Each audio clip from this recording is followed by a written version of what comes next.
Bonsoir à tous. À la une de l'actualité ce soir, l'Assemblée nationale a voté le projet de loi autorisant la ratification par la RDC du protocole sur les finances de la SADC. Ce protocole favorise l'harmonisation des politiques des États parties relatives aux finances et aux investissements au niveau de la SADC. Journée mondiale contre le tabac, l'OMS a réitéré son appel à l'interdiction de toute publicité, parrainage ou promotion en faveur du tabac, des termes qui font partie du thème de cette année. Le souci de l'Organisation mondiale de la santé est de réduire le nombre des consommateurs du tabac. Pour réduire le taux de mortalité infantile mais aussi maternelle, le gouvernement vient de lancer une approche globale en cette matière. On va le découvrir dans ce journal. La cérémonie a eu lieu au centre de santé Boyambi. Merci à tous de nous rejoindre. Le mandat de la brigade d'intervention prête à confusion, offensif ou préventif, l'opinion à la tête dans les vapes. Les inquiétudes portent notamment sur les contradictions parues entre le secrétaire général de l'ONU et son envoyé spécial dans les Grands Lacs. 19 ONG internationales ont écrit à Ban Ki-moon pour le prévenir du danger. Commentaire de la rédaction avec Nadine Laing. La guerre qui fait de nombreuses victimes à l'est de la RDC n'a pas encore fini de révéler toutes ses facettes. Après l'époque du RCD, du CNDP et maintenant le M23, la partie orientale de ce pays vit dans une instabilité qui ne permet pas de restaurer l'autorité de l'État. Des pans entiers du territoire national vivent sous occupation et des milliers de compatriotes en errance. Les millions de morts enregistrés dans cette zone ne suffisent pas encore. Il en faut peut-être plus pour que le cas du Congo soit pris au sérieux par la communauté internationale. Beaucoup de Congolais avaient placé leurs espoirs dans la récente visite de Ban Ki-moon en RDC et croyaient à la fin certaine du calvaire que vivent nos compatriotes de l'Est. Erreur de calcul, le secrétaire général des Nations Unies s'est caractérisé par une attitude que beaucoup d'éditorialistes ont qualifiée de complaisance. En lieu et place du déploiement de la brigade d'intervention rapide décidée par la résolution 2098 avec mission de traquer les forces négatives qui opèrent au nord et au sud Kivu, mais aussi dans une partie de la province orientale, Ban Ki-moon a recommandé à la RDC de négocier avec le M23 en mouvement logé à la même enseigne que le FDLR, ADF Nalu et la LRA.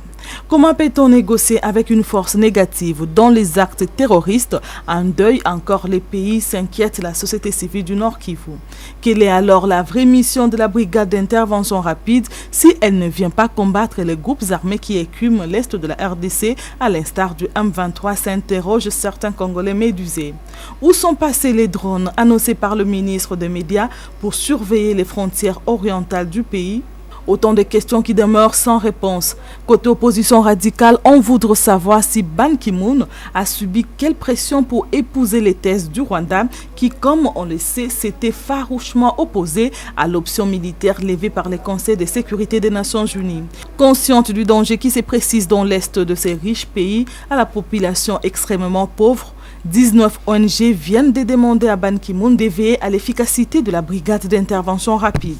Elle exige qu'elle travaille réellement pour neutraliser les groupes armés qui insécurisent l'est du pays. En cas de dysfonctionnement de cette force, indique ces ONG, le secrétaire général des Nations Unies devrait la suspendre. Les 19 ONG estiment qu'un processus de désarmement, démobilisation et réinsertion des combattants de groupes armés doit être enclenché une fois que la brigade sera opérationnelle. Direction le Parlement. D'abord à la Grande Chambre, l'Assemblée nationale. Les députés se sont attelés à examiner le rapport de la commission mixte paritaire sur le projet de loi autorisant la ratification par la RDC du protocole sur les finances de la SADC. Ce protocole favorise l'harmonisation des politiques des États parties relatives aux finances et aux investissements de la SADC. Cette loi a finalement été adoptée par les députés Thierry Kassongo, Serge Kouité et Blanchard Kandolo. Tous sont d'accord. Ces élus du peuple viennent d'autoriser la ratification par la République démocratique du Congo de ces 10 protocoles. Le but est de diversifier et accroître la croissance durable de l'économie afin d'éradiquer la pauvreté dans la région. Cette ratification offre aux États membres plusieurs avantages, notamment l'assainissement des climats des affaires, favoriser la protection des investissements et aussi faciliter la convergence macroéconomique dans la sous-région. Selon les exposés des motifs, les pays qui évoluent de manière isolée sont perdants lorsqu'il s'agit de solliciter un appui financier. C'est dans ce cadre que les députés nationaux accordent beaucoup d'intérêt à ce protocole. Pour l'instant, ce protocole sera transmis à une commission ad hoc avant sa mise en application par la République démocratique du Congo. Et puis dans l'autre chambre au Sénat, les sénateurs ont adopté le projet de loi sur la mutualité. C'est pour clarifier, affirment les sénateurs, les zones d'ombre décelées dans le décret du 15 avril 1958. Doudou Ndombe, Blanchard Candolo. À l'unanimité, les sénateurs adoptent le projet de loi déterminant les principes fondamentaux relatifs à la mutualité. Les élus des élus voudraient que l'environnement juridique des mutualités soit clarifié et harmonisé conformément à l'article 123.4 de la Constitution en tenant compte de la situation actuelle en matière de protection sociale. En RDC, la mutualité était jusque-là organisée par le décret du 15 avril 1958 réglementant les associations mutualistes. La mutuelle type qui préoccupe l'ensemble de la population, c'est surtout les soins médicaux, c'est la mutuelle de santé et on a essayé de réfléchir là-dessus à partir, n'est-ce pas, d'initiatives gouvernementale. Cette loi, à la différence de l'ancien décret, offre plusieurs innovations, dont la suppression du champ d'action de toutes les associations sans but lucratif. La loi sur la mutualité est donc adoptée. Il sera envoyé incessamment au chef de l'État pour sa promulgation. La forte croissance économique enregistrée en RDC donne des ailes au pays, estimée à plus de 7% et les mêmes projetée à 8% à la fin de cette année. Le ministre délégué aux Finances, Patrice Kitebi, a dévoilé au cours d'un forum à la BAD les 4 piliers envisagés par Kinshasa pour transformer cette croissance afin d'ouvrir la voie vers le développement du pays. Les détails avec Doudou Ndombe. Ces assises ont permis de faire des projections sur la transformation structurelle de l'Afrique. Des défis majeurs ont été identifiés, notamment un manque criant d'infrastructures dans le domaine des transports, de l'énergie, des télécommunications et tant d'autres. Les participants à ces forums ont aussi relevé un manque d'intégration économique régionale avec des marchés nationaux. Patrice Kitebi, ministre délégué aux Finances, qui a représenté la RDC à cette grande messe, donne des pistes de solutions à cet effet. Contribuer à la sécurité alimentaire à travers un soutien appuyé du secteur agricole par une approche fondée sur les projets intégrateurs. Investir dans le capital humain et physique pour la connexion des marchés et l'intégration régionale de ceux-ci. Promouvoir le climat des affaires en vue notamment de la réduction des coûts de transaction et l'amélioration de la compétitivité des produits africains, réduire les barrières tarifaires et non tarifaires et promouvoir l'entrepreneuriat, notamment celui de la jeunesse. À l'ouverture des assemblées, le président de la BAD recommande aux États africains à construire les dialogues avec les secteurs privés. Les résolutions issues des travaux de Marrakech visent donc à appuyer les gouvernements africains à pouvoir poser des fondations d'une économie diversifiée et plus inclusive pour bâtir aujourd'hui une meilleure Afrique demain. Et cette colère noire de la délégation syndicale de la DGDA, elle s'insurge contre le cas Lubamba en rapport avec le mémo déposé à l'OIT par Rachidi Kayomba. Les syndicalistes disent la main sur le cœur que ce mémo n'a pas de portée juridique puisque le contrat signé avec Lubamba a été résilié par une voie légale depuis 2004 par la délégation syndicale de l'OFIDA. Nadine Laing, Job Mpeke. C'est sous un ton ferme que la délégation syndicale de la Direction générale des douanes et accises dénonce le manœuvre entreprise par Lubamba à travers les mémorandums déposés à l'Organisation internationale du travail pour déstabiliser l'entreprise. Le président de cette structure invite les agents à la vigilance. Les 4 premiers mois de l'année, par rapport aux assignations fixées par l'Assemblée nationale, la DGDA a mobilisé pour un peu plus de 108%. Le camarade Kayombo ne fait que distraire l'opinion, probablement pour empêcher à la DGDA de mobiliser les moyens qu'attend le gouvernement pour sa politique. La délégation syndicale désapprouve également ces mémorandums qui, selon elle, n'a pas son sens du fait que Lubamba ne fait plus partie de cette structure. Pour le cas Lubamba, nous disons que Kayombo n'a pas d'abord une qualité de revendiquer le mandat qu'avait Lubamba parce que Lubamba n'avait pas le mandat de son syndicat. Ça, c'est de un. De deux, la CSC dont Lubamba détenait le mandat n'a jamais réclamé un mandat quelconque pour les camarades Lubamba. Le banc syndical de la DGDA reste engagé à travailler en collaboration avec le banc patronal pour faire de la DGDA une entreprise performante de la RDC.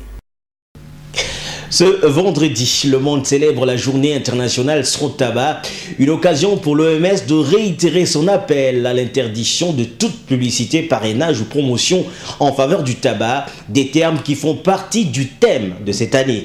Le souci de l'Organisation mondiale de la santé est de réduire le nombre de consommateurs de tabac. Du côté des organisations qui luttent contre le tabagisme, il y a lieu de sensibiliser la population face aux dangers que représente le tabac. C'est ce qui explique Jean-Louis Técoulé, coordonnateur de l'ONG Christ en Mission.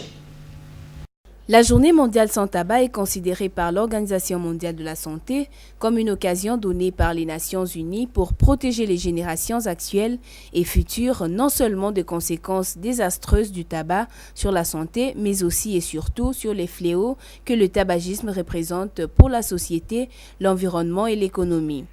L'exposition au tabagisme passif entraîne sans nul doute le même effet. Jean-Louis Técoulé, coordonnateur de l'ONG Christ en Mission, profite de cette occasion pour attirer l'attention de la population devant la montée en flèche du taux des fumeurs. Le 31 mai n'est pas seulement une journée sans tabac. Je pense que pour nous, étant qu'humains et une nation, c'est tous les jours que nous ne devrions pas fumer. Nous sommes là, nous luttons contre l'utilisation abusive de la drogue, alcool et le tabagisme, etc. etc. Selon l'OMS, 6 000 non-fumeurs sont victimes du tabagisme passif. Cette situation devrait entraîner plus de 8 millions de décès par an d'ici 2030 si rien n'est fait dans des pays à faible revenu ou intermédiaires. Des chiffres qui devraient amener les fumeurs à prendre conscience de leur autodestruction.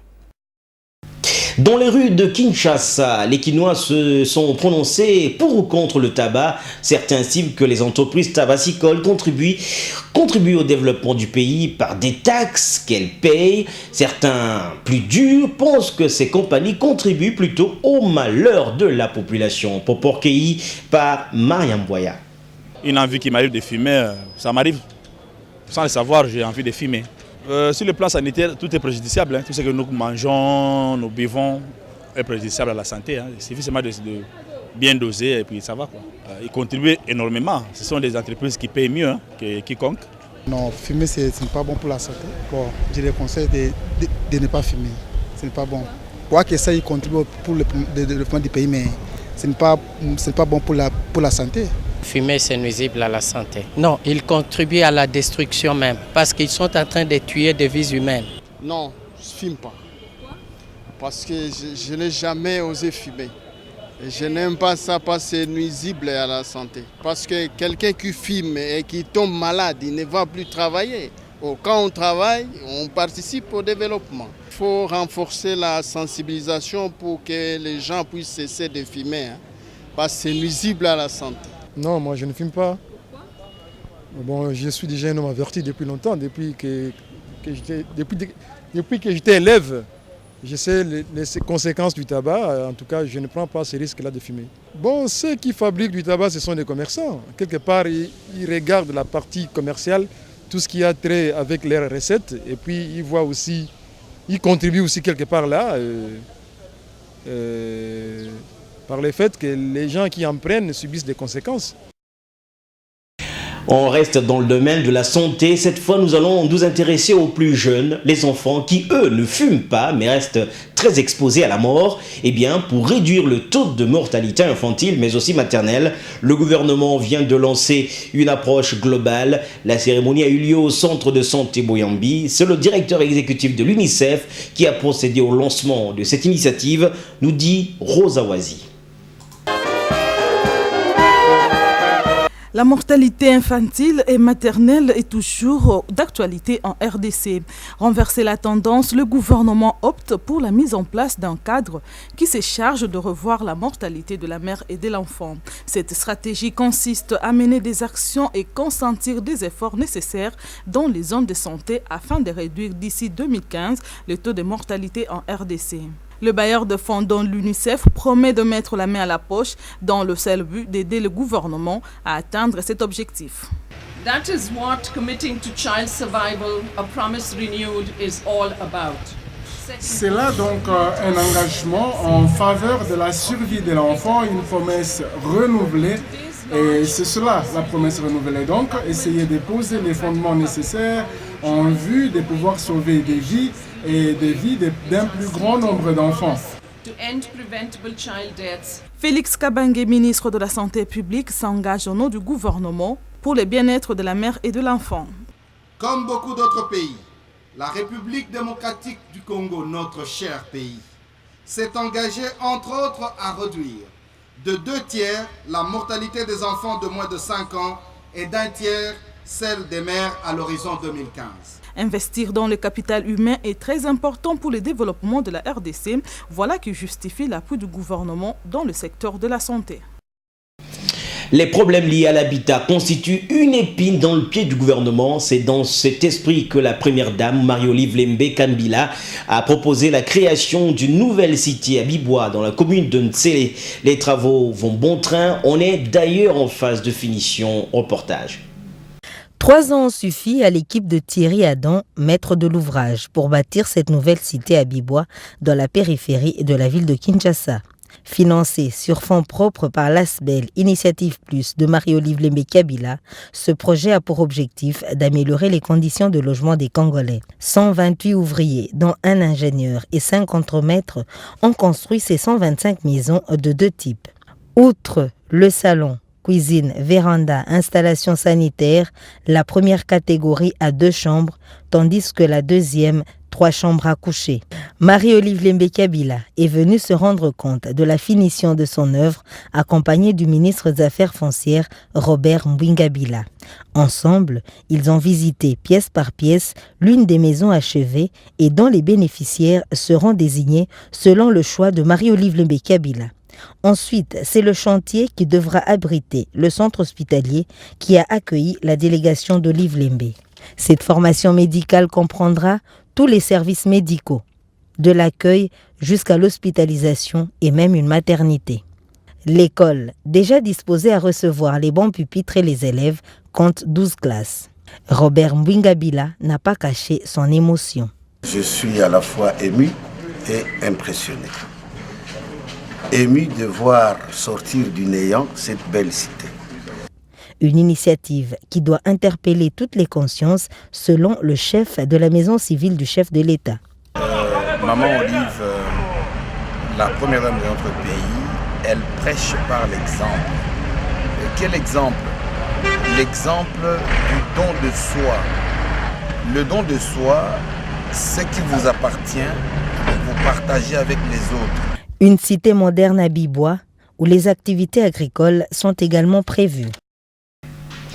Là, nous allons nous rendre en province orientale, une province à vocation agricole avec une pluviométrie satisfaisante, ce qui pousse le gouvernement à y consacrer beaucoup d'efforts en la matière. C'est la raison d'être de la visite du vice-premier ministre et ministre du budget. Daniel Moukoko Samba s'est rendu à l'Institut national de la recherche agronomique de Yangambi, dont la modernisation est une priorité pour le gouvernement. Le vice-premier ministre et ministre du budget estime que l'agriculture doit absolument être à la recherche, liée à la recherche. Jemima Mogo. Faire de la République démocratique du Congo un pôle d'intelligence et de savoir-faire, grenier agricole et puissance environnementale, voilà les 3 visions que le chef de l'État a demandé au ministre du Budget d'expliquer à la population de la province orientale, particulièrement celle de Yangambi. L'INERA, l'Institut national des recherches agronomiques, qui a fait parler de lui au-delà des frontières nationales, est l'ombre de lui-même aujourd'hui. Il ne reste que ce bâtiment construit par les colons belges sans plus. Pas d'eau, pas d'électricité, pas d'équipement, les infrastructures fortement délabrées, les laboratoires obsolètes ne fonctionnent quasiment plus. À cela s'ajoute la démobilisation du personnel.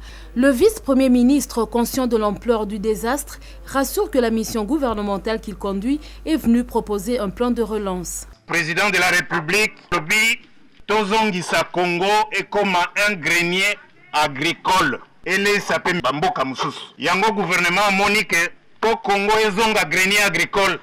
Il faut recherche na makambo bilanga etambola. Likambo to kombini lelo na Yangambi. Ezali poto banda kozongisa centre de recherche oyo ezonga centre oyo elendisaka misala ya bilanga na mboka na biso pe na bamboka mususu. Naturellement, les résultats seront fortement influencés par les éléments extérieurs. Daniel Moukoko reste convaincu que ce centre de recherche international va se relever et donner le meilleur de lui-même. Le budget 2013 a prévu un financement pour sa réhabilitation, a-t-il précisé.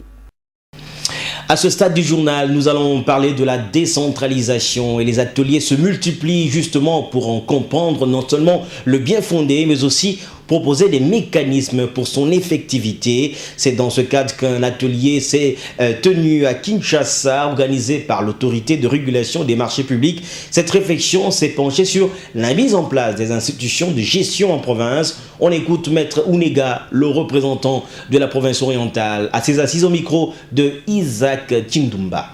À l'issue de cet atelier, chaque province a adopté une feuille de route qu'elle devra mettre en œuvre pour arriver rapidement à mettre en place les organes destinés au marché public. La province orientale a également sa feuille de route que bien entendu nous sommes en train de transmettre déjà à l'autorité provinciale comme vous pouvez l'imaginer.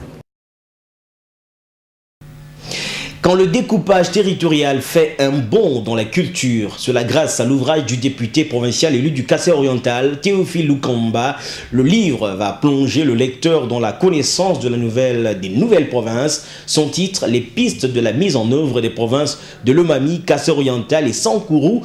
Selon l'auteur de cet ouvrage est un répertoire des ressources naturelles et humaines pouvant contribuer à l'installation de ces 3 provinces. Théophile Lukamba soulève aussi des difficultés liées au découpage territorial. Il a été présenté cet ouvrage ce vendredi au centre Wallonie-Bruxelles à Gombe. Reportage.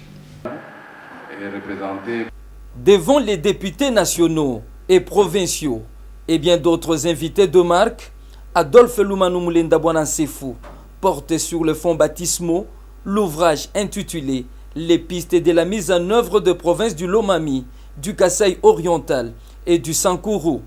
Un livre qui s'inscrit visiblement dans la logique de la mise en œuvre de la décentralisation en République démocratique du Congo. Œuvre du député provincial Théophile Ntambwenkumbi, cet essai de 96 pages est subdivisé en 3 parties, à savoir les atouts de ces 3 provinces, les défis fondamentaux à relever comme état des lieux des 3 provinces.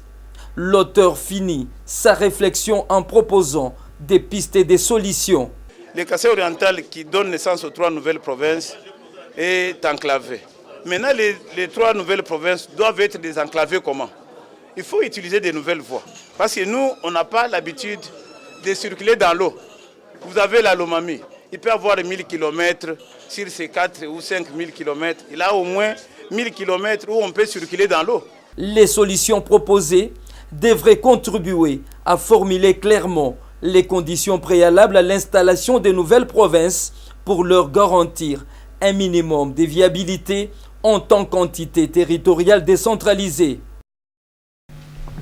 Un peu de tourisme dans ce journal, même si dans le pays, ce secteur reste sous-développé à l'image de ce site touristique Mangengengue dans la partie est de la capitale, dans la commune de Nsele, lieu de pèlerinage adulé par des chrétiens en quête de quiétude.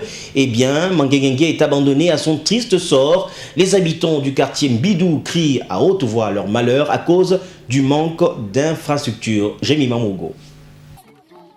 Mangengengue, site touristique situé à 60 km du centre-ville, est considéré comme un lieu de pèlerinage pour beaucoup de chrétiens qui s'y rendent pour les prières et autres retraites. Ici, c'est entre la terre jaune sablonneuse, au milieu des collines, ceux qui viennent pour louer Dieu se frayent un sentier. Les habitants de ce coin de la capitale déplorent l'absence d'infrastructures de base, d'où l'usage de la moto comme seul moyen de transport pour accéder à ce site mythique. Nous demandons aux autorités de nous construire des routes. Nous, les conducteurs des motos, nous sommes souvent négligés et même agressés la nuit, dit cet homme.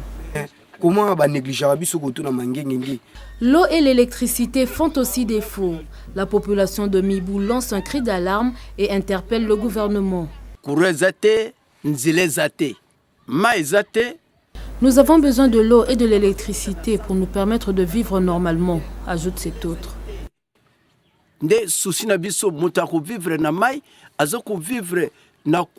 Dans l'entretemps, les femmes recourent malgré elles à la rivière Goza, cette eau de source mal entretenue pour le ménage.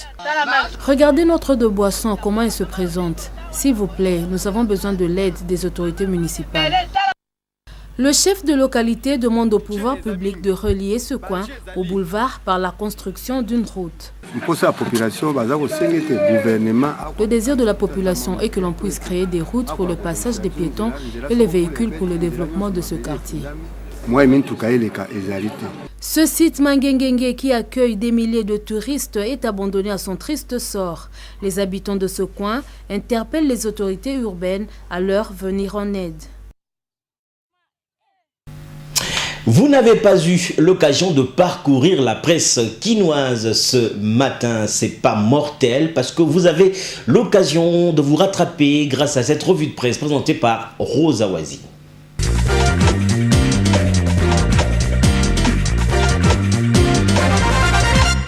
Dès la brigade d'intervention en passant par le réforme institutionnelle et la mise en place du nouveau bureau de la Commission électorale nationale indépendante, le journal paru ce vendredi s'épanche en conjoncture.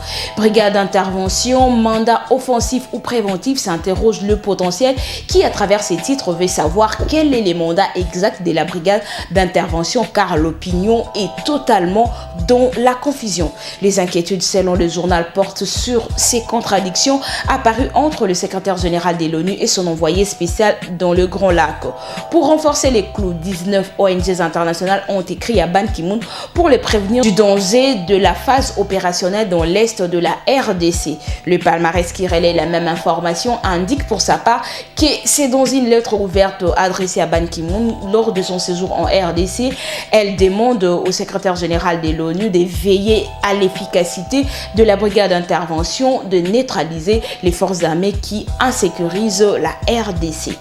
Après l'échec de Moutao, l'avenir renseigne que le M23 a renforcé sa position sur la colline de Buchanga Kibati. Le confrère prévient que les rebelles du M23 ont reçu le soutien traditionnel du Rwanda qui a dépêché le colonel Gahama Rubuguza avec mission de faire tomber l'axe Kieru-Munigi.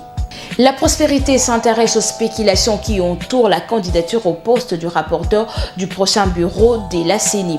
Félix Tshisekedi rejette l'offre, annonce les quotidiens au cours d'un point de presse qu'il a tenu hier jeudi. Félix Tshisekedi a balayé d'un revers de main toute information les liant à la configuration de la centrale électorale congolaise post-Ngoï Mulunda.